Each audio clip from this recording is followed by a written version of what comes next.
Hey, what's up, guys? It is Wednesday morning, and tomorrow the CrossFit Games of 2021 begin.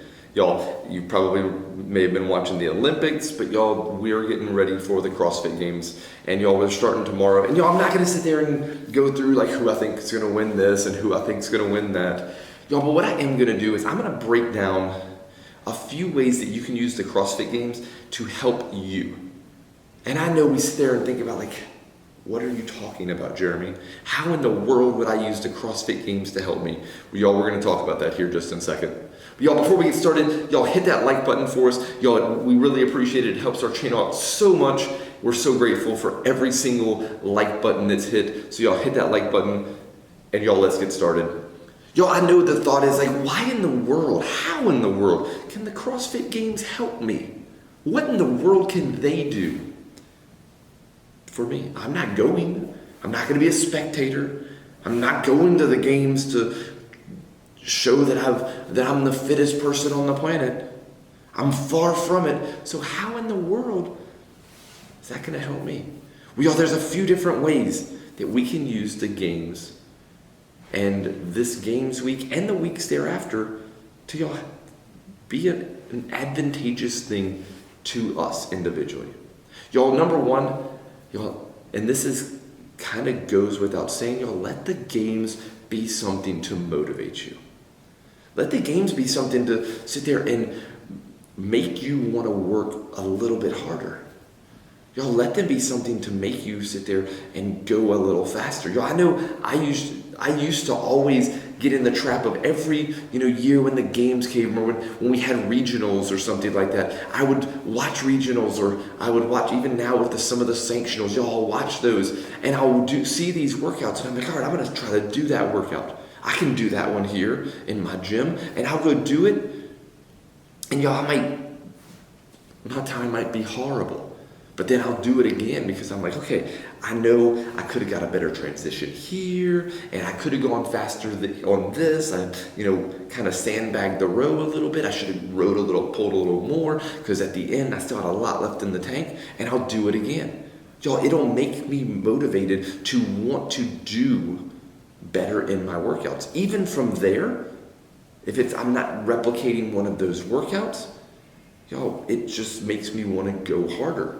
It makes me want to sit there when I see some of these people who are incredible at doing these workouts, when I see them using incredible pacing, y'all, it makes me sit there and say, okay, I need to focus on my pacing. If I was pacing like that through this workout, back and forth between movements, man, if I was doing that every single time, instead of doing dumb stuff like I do, if I jog back to this one, or I'm hurrying back to this one, or I don't chalk so I can do 3 pull-ups and then I'm slipping off and then I'll chalk. You know what, if I took an extra 2 or 3 seconds and chalked my grips a little bit before I started the pull-ups, that would give me an extra couple breaths, and I can go unbroken on the 10 pull-ups. Man, wouldn't that be something if I did that for all the rounds? How much would that save me in time?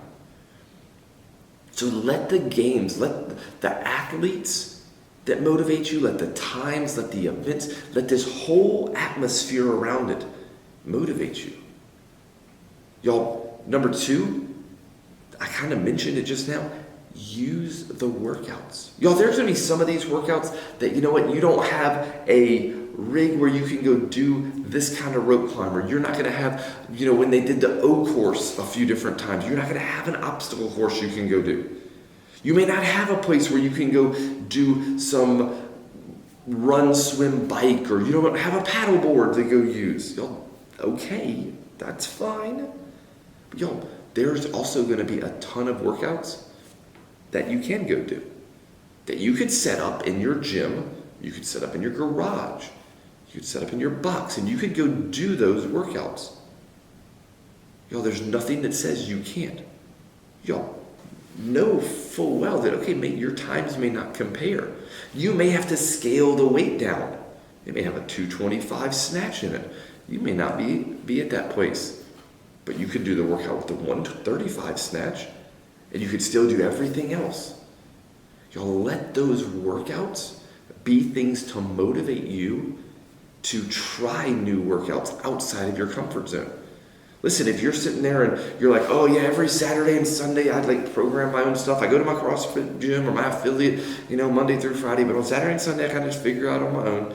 Okay, well here's an opportunity. Instead of every workout you do being air squats, pull-ups, and box jumps in your garage, program some different stuff.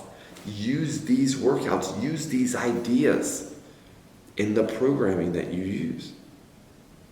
This also goes for listen, nobody can understand what Dave Castro is going to do at the Open, at the Games. Nobody understands it. But look, the more and more you see the type of events he programs, you're going to have a little bit better barometer on what is going through his mind, even if we still are never going to be able to figure it out, y'all. You can still figure out, okay, if I see this and this and this, maybe I know I'm going to be doing something like this for this Open workout. Or maybe if I'm seeing these two things, I saw them in the Games, I saw them last year in the Open together. I saw wall balls, deadlift, and rowing in the Games in an event. I saw those in the Open. Okay, I should probably do wall balls, rowing, and deadlift together, on a weekly or bi-weekly basis, because there's a good chance I might see some of those things lumped together. And what's the worst that happens if you don't? You're in better shape. That's horrible, y'all. Y'all, number 3, y'all use these events to show you something you need to work on. Y'all, how many of you actually spend time getting into a pool, getting into a lake if you have one, and just swimming? Taking a day each week and just doing a swimming workout. You don't have to sit there and swim 10,000 meters like you're an Olympic swimmer. You don't have to do that. But guess what? If you go and swim, 20 or 30 laps, the first time, if you haven't been in years, you're going to be dying. But guess what? Maybe the second time it's a little bit easier. Maybe after a while, you start trying to do something besides just freestyle. You do some breaststroke. You could do some butterfly if you know how to. And you work on strokes, work on getting comfortable in the water. I've seen so many of the different, especially the team events, where one person on one of the teams can drag the entire team down just because, not because they can't swim, but because they're not comfortable in the water. They're scared to death to put their face in the water each time. They're scared to death they're going to drown or whatever. Use the Games as something to motivate you that I need to go get in a pool one day a week. One day a week. Or maybe I need to go spend a day a week. Yeah, I can run on a treadmill or run on an air runner all day long. But you go out and you do like a trail run or something like that. Or you run on actual real hills and you are dying. Your quads feel like they're going to rip off your legs and they're on fire at the same time. You didn't even know that was possible. Use that as a way to say, I need to go do this.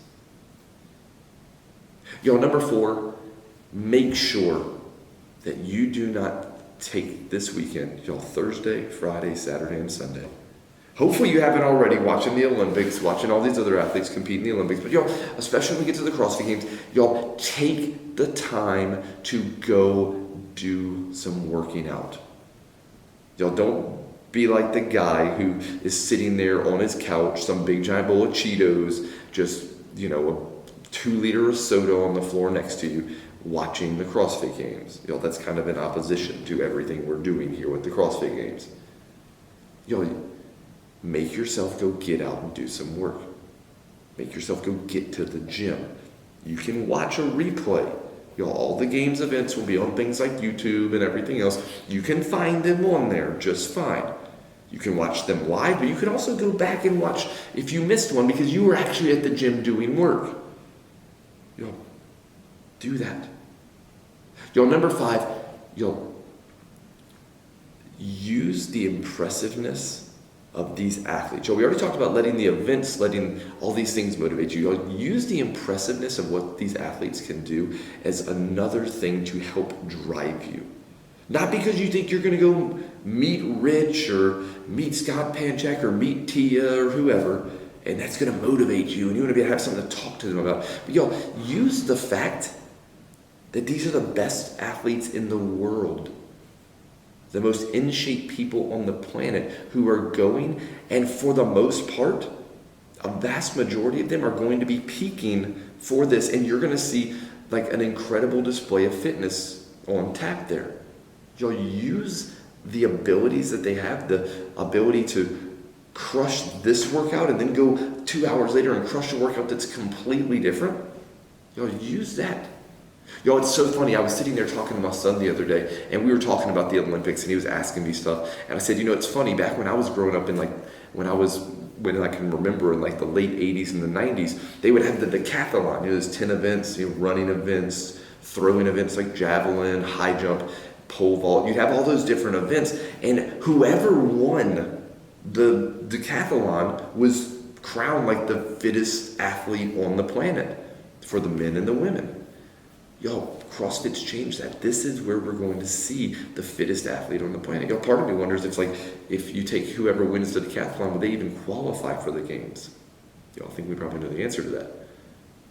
But y'all, use the ability of these athletes to show you how amazing the human body can be and what you can work towards if you're focused and you're committed and you're dedicated to doing all the things you need to day in and day out. Guys, I hope those things help you. Y'all, enjoy the games. Y'all, watch them. Y'all, it's fun. It's fun to get amped up when you see one of your favorite athletes doing awesome or crushing some workout, or you see some time that you're just like, holy cow, how did you do that? Y'all, that's fun. Y'all, do that. Watch it. Enjoy it. But y'all, don't forget, y'all, at the end of the day, this is going to be 4 days. It might change one of their lives, but guess what? At the end of the day, it's going to do nothing for yours. But y'all, let it be something to motivate you. Let it be something to help you, give you that little oomph to get in the gym and do what you need to do and be better. Y'all, hope that helps. Y'all have fun. Enjoy the weekend. I'll see y'all next time.